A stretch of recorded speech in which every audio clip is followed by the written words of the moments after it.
Boa noite, irmãos. Como o presbítero Michel falou, peço que abram suas Bíblias na carta de Paulo aos Romanos, capítulo 1. Nós leremos dois versículos, versículos 16 e 17. Romanos, capítulo 1, versículos 16 e 17.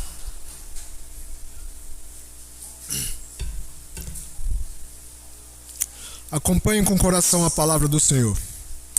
Pois não me envergonho do Evangelho, porque é o poder de Deus para a salvação de todo aquele que crê, primeiro do judeu e também do grego, visto que a justiça de Deus se revela no Evangelho, de fé em fé, como está escrito: o justo viverá por fé. Vamos orar mais uma vez. Pai querido, glorificado seja o teu nome, porque somente pela tua graça nós podemos ser salvos, Senhor. Te pedimos, Senhor, que neste momento teu Santo Espírito nos ilumine para que possamos compreender aquilo que a tua palavra tem a nos dizer, Pai. Que nós não apenas apreendamos, mas que nós possamos praticá-la. E em nome de Cristo Jesus, Senhor, o verdadeiro Evangelho que nós choramos. Amém. Você tem vergonha de quê? De que você tem vergonha? Provavelmente você já deve ter alguma história de um momento que você passou vergonha. Eu tive vários momentos em que fui envergonhado ou que eu senti vergonha. Na verdade, eu sou muito tímido. Eu falo isso pra Ana, eu falo assim: não, você não é tímido. Eu falo assim: eu sou, que eu aprendi a controlar a minha timidez. A vergonha acontece quando nós saímos daquilo que está prescrito, ou saímos, ou somos confrontados com alguma coisa. Eu lembro que quando eu era pequeno, eu tinha dois maridos das minhas primas que eram como se fossem minhas irmãs, me levaram para a praia, e ali eu fiquei lá dentro da praia com medo danado. E nunca passei tanta vergonha naquele dia, porque bateu uma onda e minha roupa foi embora. E agora? Como que eu sairia do mar? E o pior é que bateu depois, né? E me trouxeram o meu short. Eu era pequeno, era bem pequeno, uns 6, 7, 8 anos. Mas aquele dia ficou bem marcado. Ou no dia que eu cantei a primeira vez numa igreja, ou a primeira vez que preguei também. Foram momentos em que, não que eu senti vergonha, mas senti certo temor. Mas tem outras coisas que a gente sente vergonha. Durante a nossa infância, pelo menos o meu filho, quando agora está naquela fase dos 13 anos, que tudo varia entre ter vergonha ou não saber como se enquadrar. E tudo agora depende do que os outros vão dizer ou vão falar. Mas tem um tipo de vergonha talvez maior. O texto que nós lemos aqui nos remete a isso, quando Paulo fala que não se envergonha do Evangelho. Não sei se os irmãos já tiveram esse sentimento de ter vergonha de pregar o Evangelho. Eu passo ali todo dia, para quem já foi lá em casa, saindo da rua da minha casa, passa naquela pracinha da Vila de Ponta Negra, e eu passo para deixar o Miguel por volta das 6h20, 6h30 da manhã. Os alunos estão esperando o transporte escolar, e fica um cara lá pregando ao léu. E eu fico assim: o que esse cara fica fazendo? Já me perguntei, pregando para aqueles alunos que não estão nem aí, prestando atenção a ele. E todo dia ele estava lá. Até que um dia que ele não estava lá. Eu falei assim: ué, o que aconteceu com ele? Então, aquele momento em que eu olhei que ele estava fazendo isso, quando eu vi que ele não estava, eu falei assim: tem alguma coisa errada. Aí não foi nada, porque logo na semana seguinte estava lá de novo. Mas muitas vezes nós temos vergonha de falar o que nós pensamos, das nossas ideias, e tentemos nos conformar àquilo que a sociedade nos condiz. O texto que nós temos hoje à nossa frente é um texto poderoso. 2 versículos só. Que podemos dizer que esses 2 versículos mudaram o mundo. Foi nesses versículos em que Lutero, estudioso do livro de Romanos, e a gente já falou sobre tudo aquilo que ele passava e não conseguir agradar a Deus, ou satisfazer a vontade de Deus, e tudo que ele fazia não adiantava nada para ele se sentir salvo. Até que, ao ler esse texto, ele viu que realmente nada poderia fazer, porque a justiça de Deus vinha do próprio Deus. Por isso, o justo viveria pela fé. Esse texto tem muitos ensinos. Nós vamos começar logo no começo. Pois não me envergonho do Evangelho, porque é o poder de Deus para a salvação de todo aquele que crê, primeiro o judeu, também o grego. Como nós falamos nos outros sermões, eu acho que esse é o terceiro, se eu não me engano, a gente viu Paulo se apresentando para a igreja de Roma. Ele não conhecia, algumas pessoas conheciam ele lá da igreja de Roma, não foi ele quem fundou Roma, e ele escreve essa carta quando ele está se deslocando, no final da 3ª viagem missionária, para Jerusalém, para levar as ofertas que ele tinha arrecadado entre os irmãos das igrejas, para aqueles que passavam necessidade em Jerusalém. E a intenção dele era de chegar em Jerusalém, prover aqueles irmãos com a oferta que ele tinha arrecadado, e já estava pensando mais além.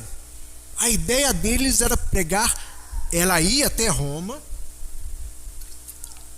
para pregar lá também o Evangelho. Na verdade, a intenção dele era ir mais além. Ele entendia que aquela região ali do Mediterrâneo, onde a palavra de Deus já tinha sido alcançada, agora ele precisaria ir mais longe. Ele queria ir para a Espanha. E a Espanha é um dos lugares mais longe do mundo conhecido que ele podia chegar. Como eu falei da outra vez, lembre-se que quando Jonas quis fugir do seu ofício de pregar aos ninivitas, ele resolve ir para Tarsis, que é o lado contrário. Tarsis era o lugar mais longe que ele encontraria da presença do Senhor, se pode dizer isso.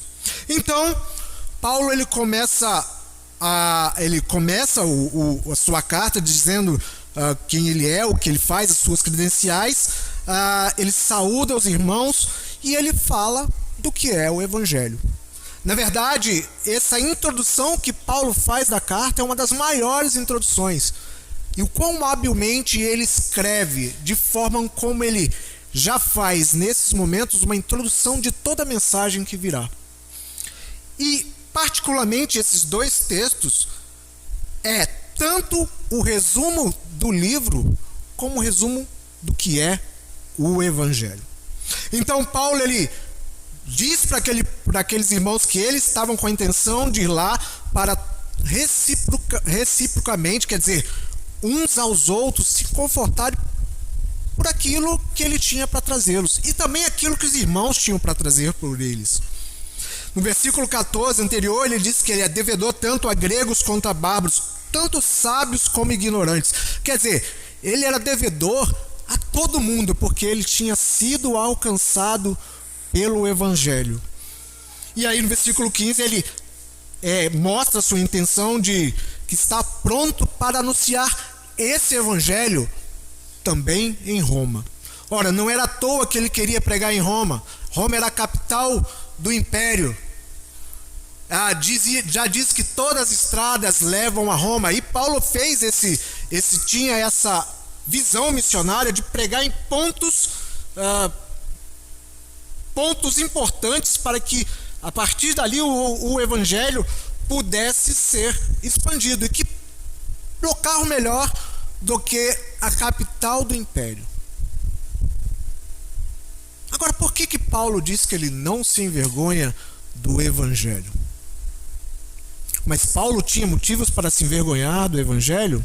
A gente pode analisar alguns detalhes. Primeiro, o próprio Paulo. Quem era Paulo? Paulo era um fariseu, um homem letrado, um homem que seguia à risca aquilo que a religião dizia. Na vida outrora, na vida anterior, como Saulo ainda, ele perseguia os cristãos, ele pegava documentos do Sinédrio para que ele pudesse arrombar as casas das pessoas e levar os cristãos para serem julgados. Lá no capítulo 8 de Atos, logo depois da morte de Estevão, está lá dizendo no versículo 1, e Paulo consentiu com a sua morte. Mas logo depois, no versículo 9, vemos o próprio Cristo se apresentando a ele. E a partir daquele momento, aquele homem foi liberto das suas amarras da sua religião.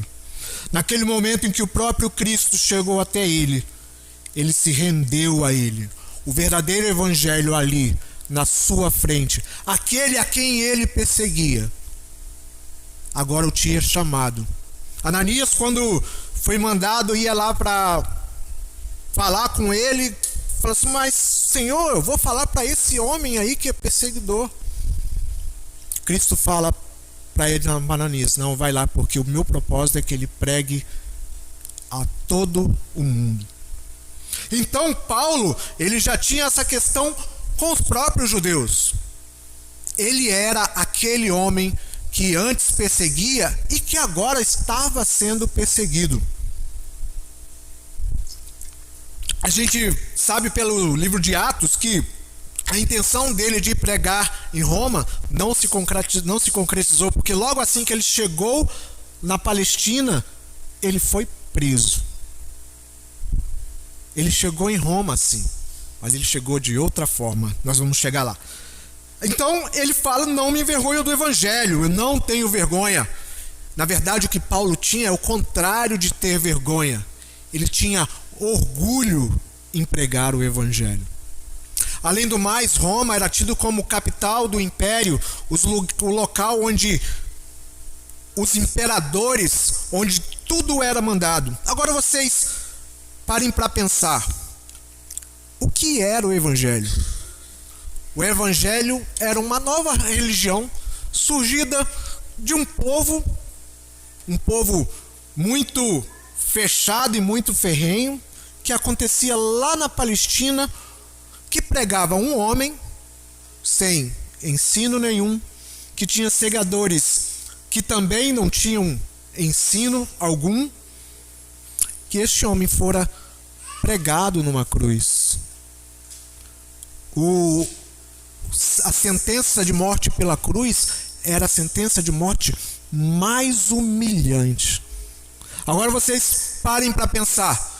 O evangelho que Paulo ia pregar em Roma era esse evangelho. Mas ele afirma: olha, eu não tenho do que me envergonhar. O que ele mesmo disse antes, porque ele for agora destinado para pregar o verdadeiro evangelho. Quantas vezes nós nos envergonhamos de pregar o evangelho?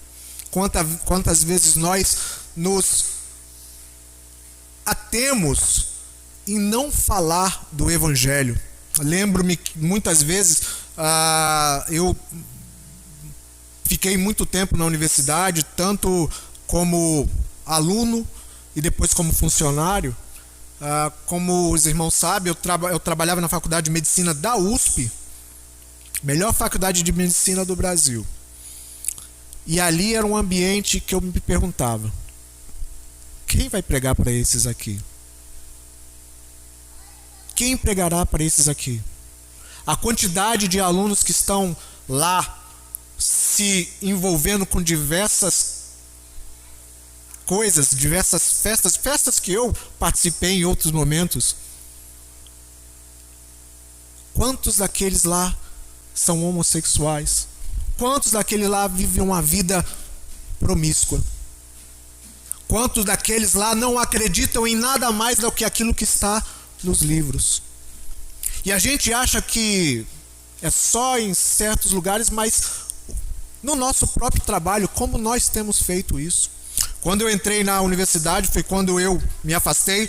Não é que a universidade faz você se afastar, mas eu me afastei neste momento, porque eu quis, porque as oportunidades são nos colocadas de modo diferente, vamos dizer assim.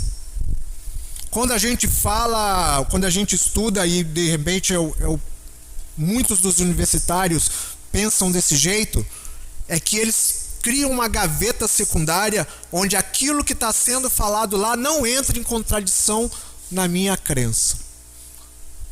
Eles se envergonham do Evangelho, quando na verdade eles tinham que se manter firme e pregar o Evangelho em qualquer lugar que você esteja. Isso eu estou falando do meio universitário, mas isso acontece no colégio. Hoje em dia é bem diferente da minha época, tá? Apesar do pastor Renato, na reunião ontem que nós fomos, ele cismou que eu sou da idade dele e não sou, mas há alguns anos atrás, quando eu conheci o pastor Renato, há 30 e poucos anos atrás, era difícil você ser crente.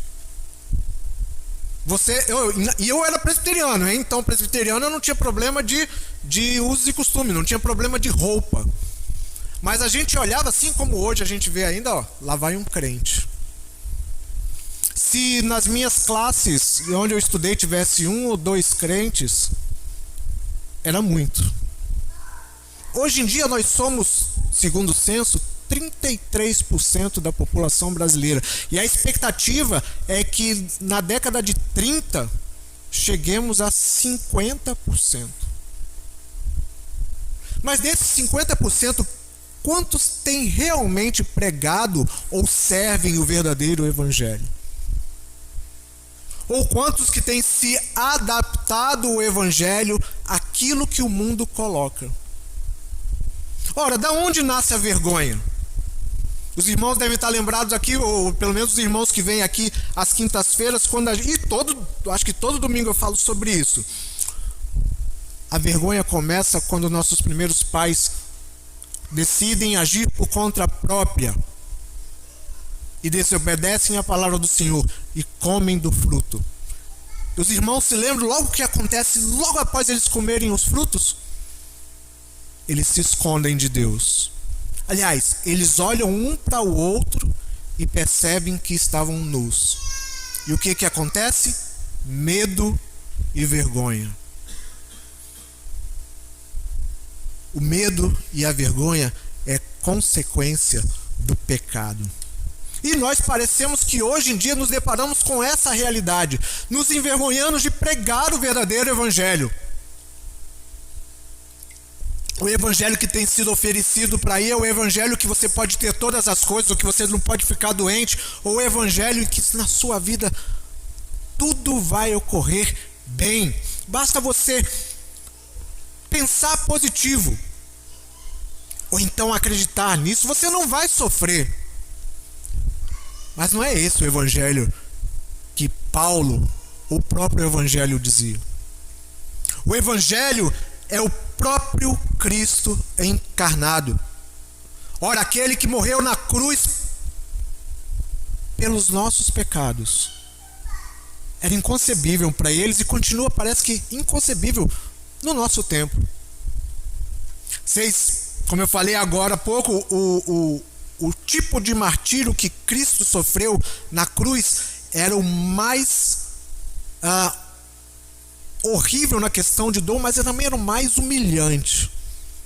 Mas a humilhação dele já tinha acontecido quando, de acordo com a Trindade, o Filho, o próprio Deus, vem como forma humana e vive como um de nós, sofrendo as mesmas coisas que nós sofremos: fome, sede, o sol causticante, o frio, uma diferença: ele não pecou.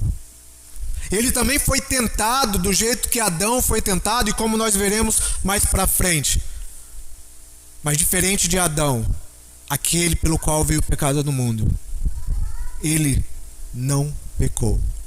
Dessa forma, aquele homem sem pecado algum, o verdadeiro evangelho, a boa nova, a boa notícia, ele morreu pela minha e pela sua vida, naquela cruz, ao ponto que o momento mais humilhante, ele roga ao Pai que tenha compaixão dele. Naquele momento onde Deus virou o seu rosto, porque nele estava sendo colocados todos os nossos pecados. Esse é o verdadeiro evangelho. Não é o evangelho de facilidades ou um evangelho de que tudo vai ficar bem. É o evangelho de que Cristo morreu por mim e por você. E não foi nada do que nós fizemos para merecer isso. Nós não fizemos nada. Nós não merecíamos.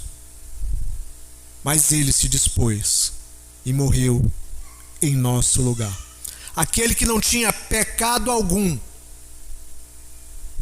levou sobre si a nossa culpa.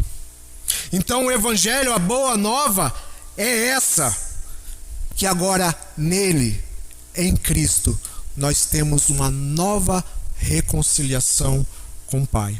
E o quão poderoso é essa mensagem, o quão poderosa é essa mensagem? Nós que estávamos mortos, fomos revividos. Nós que estávamos afastados de Deus, agora nós podemos nos achegarmos a Ele.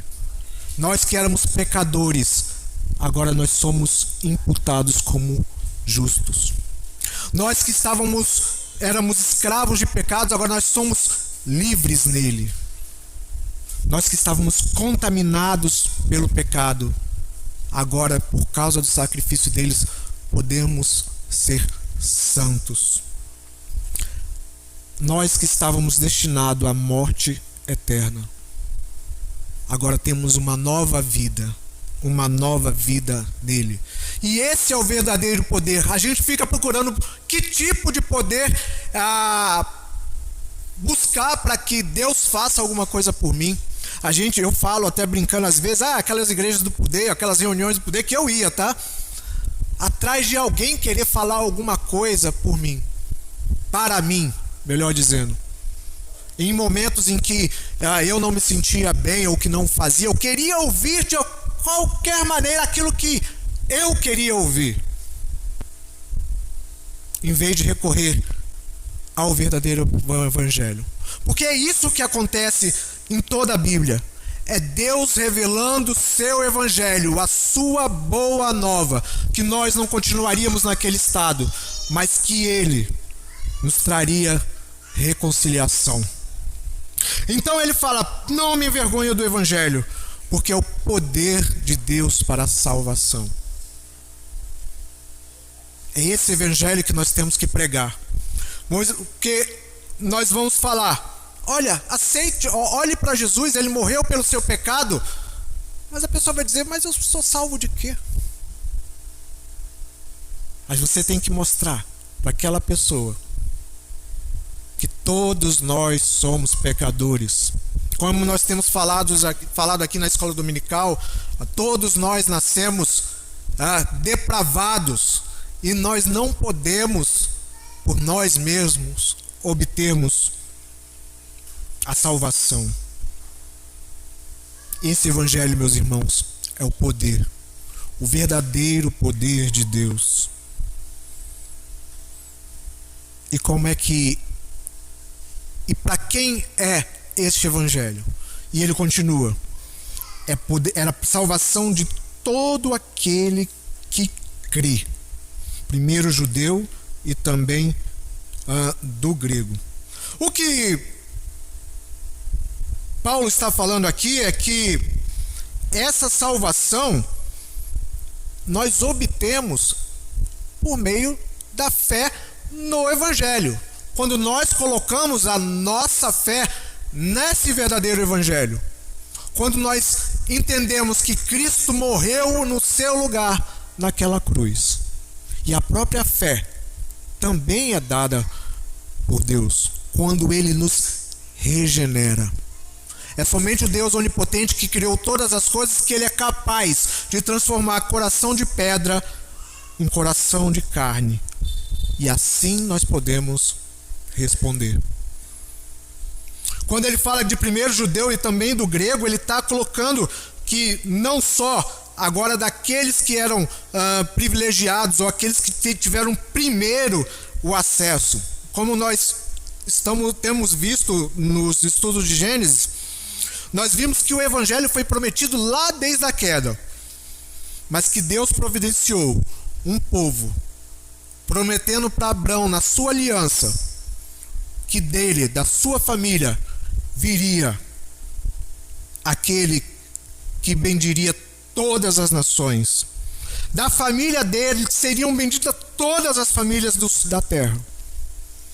Mas esse mesmo povo ficou centrado em si, como nós ficamos centrados em nós mesmos, esquecendo que eles eram o povo de Deus. Ao ponto que Deus diz diversas vezes: esse povo me envergonhou. Quando adorava a outros deuses, o povo de Deus, o povo escolhido por Ele, também era um povo rebelde. Era um povo que bastava o Senhor aquietar, que eles logo se desviavam. Mas Deus, fiel à sua palavra, à sua aliança, manteve sempre a sua promessa, até que veio aquele que morreria não apenas pelo aquele povo, agora um povo muito maior, povo de todo mundo, como diz lá em João, pelo amor de Deus, que amou pessoas do mundo inteiro, Ele mandou o seu Filho morrer. E esse é o verdadeiro evangelho. Há igrejas em que você não pode falar de pecado. Há igrejas que você só tem que falar de coisas boas, do amor, mas esquece de falar do arrependimento, que você tem que largar o seu pecado, que você tem que deixar de lado aquela vida, que aquele sacrifício não foi à toa. Foi graça sim, mas não foi de graça. Ele morreu naquela cruz. Não precisava, porque nós não merecíamos, mas mesmo assim, Ele morreu naquela cruz. E por que e no texto no grego aparece diversas variações, e aí ele, no versículo 17, ele diz assim: pois, visto que a justiça de Deus se revela no Evangelho. A justiça do Senhor se revela no Evangelho. A justiça aqui a gente pode entender como o atributo de Deus, de justiça, de retidão, que Ele é justo, mas da santidade e daquilo que Ele exigiria para que fôssemos justos. Agora, como ele vai dizer em todo o livro, a justiça de Deus foi feita lá naquela cruz, jogando sobre Cristo o nosso pecado. E esse é o Evangelho, do início ao fim, de fé em fé. Desde sempre foi Deus agindo para salvar o seu povo, aqueles que eles tinham escolhido. A justiça de Deus se revela no Evangelho. A boa nova é essa que Deus tem contado na sua história. E é por isso que você pode estar aqui hoje, por homens como Paulo, que não tinham vergonha do Evangelho, ou daqueles que pregaram e iniciaram a igreja em Roma, aqueles que, como Simonton, vieram aqui para o Brasil pregar o Evangelho no momento em que você não podia pregar o Evangelho.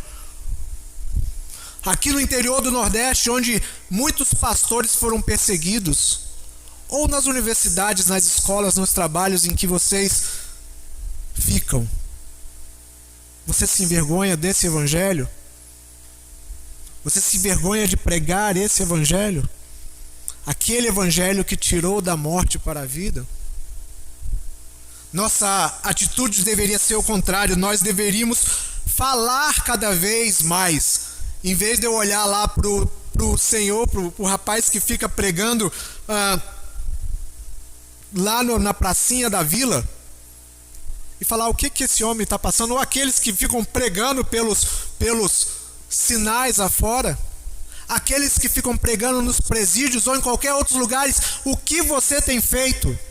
Você tem envergonhado? Vocês têm estado envergonhados e não pregado o evangelho? Não é opção, meu irmão. Não é uma opção, minha irmã. Aquilo que Deus fez por você tem que ser contado para que outros também venham ter fé, e através dessa fé ser decretado como justo. A justiça de Cristo, feita naquela cruz, ela foi imputada a nós. Sabe o que isso quer dizer? Que agora Deus não te olha mais como culpado. Mas você não fez nada por merecer isso. Mas Cristo se fez morrer naquela cruz para nos tornarmos justos. Vergonha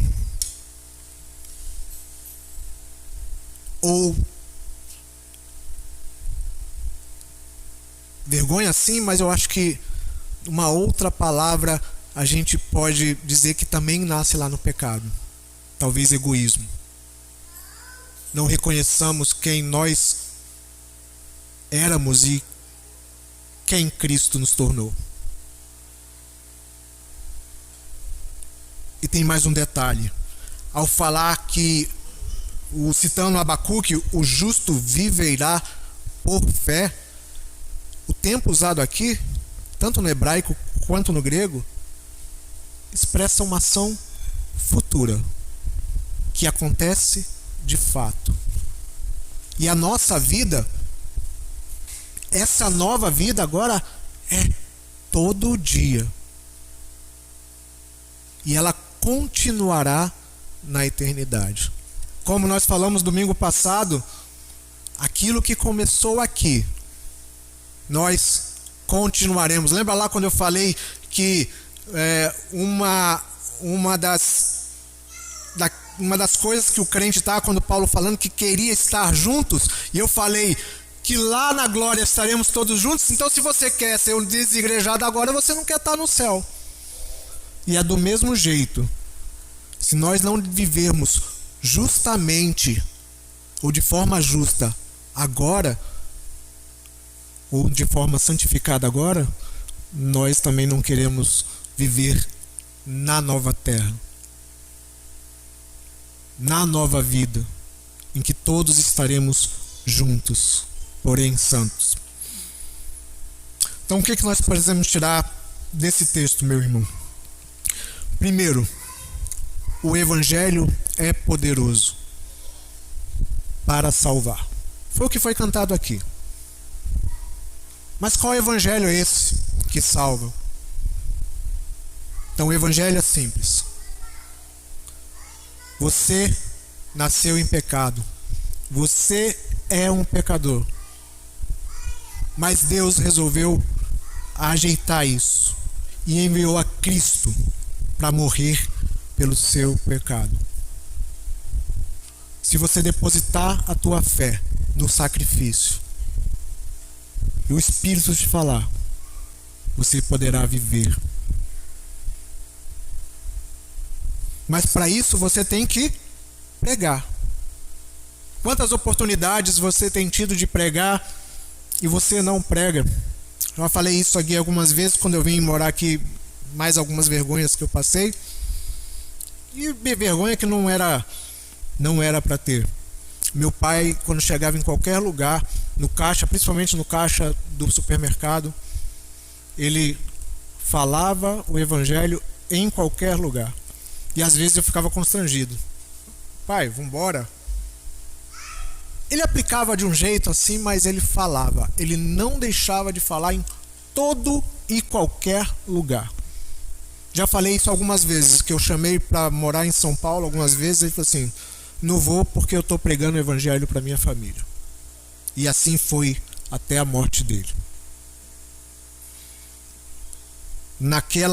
Quando ele foi sepultado ano passado, aqui tinha muita gente. O presbítero Everton estava aqui na igreja de Pirangi, mas na igreja lá em Carnaubais, muitos daqueles os quais ele tinha pregado, da família e não da família, estavam lá. Triste porque ele não estaria mais conosco, mas felizes porque agora está com o Pai. E esse evangelho é poder. E ele é o poder para mudar qualquer pessoa. Nós temos falado isso aqui. Não importa quem é. Quem salva é Deus. Quem salva é o evangelho. Nós não temos que colocar estereótipos para que as pessoas sejam salvas. A nossa função é falar. Não nos envergonharmos. E falar para quem precisa. Não importa qual é a situação. Os textos que vêm em seguida, Deus vai falar que todo mundo nasceu em pecado.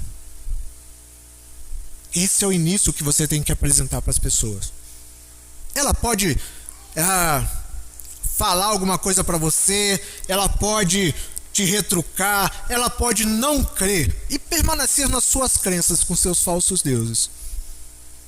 Mas você não pode se envergonhar do evangelho, porque é esse evangelho que tirou você, te trouxe da morte para a vida. Que nós possamos cada vez mais entender esse evangelho. E nós faremos isso durante várias semanas, ao estudarmos aquilo que é a síntese do evangelho, esse livro tão maravilhoso que é a carta de Paulo aos Romanos. Paulo não chegou a Roma livremente. Ele chega a Roma como prisioneiro.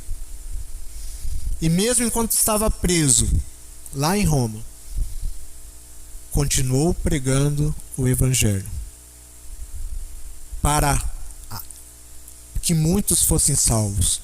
A guarda pretoriana ouviu, governadores ouviram, imperadores ouviram.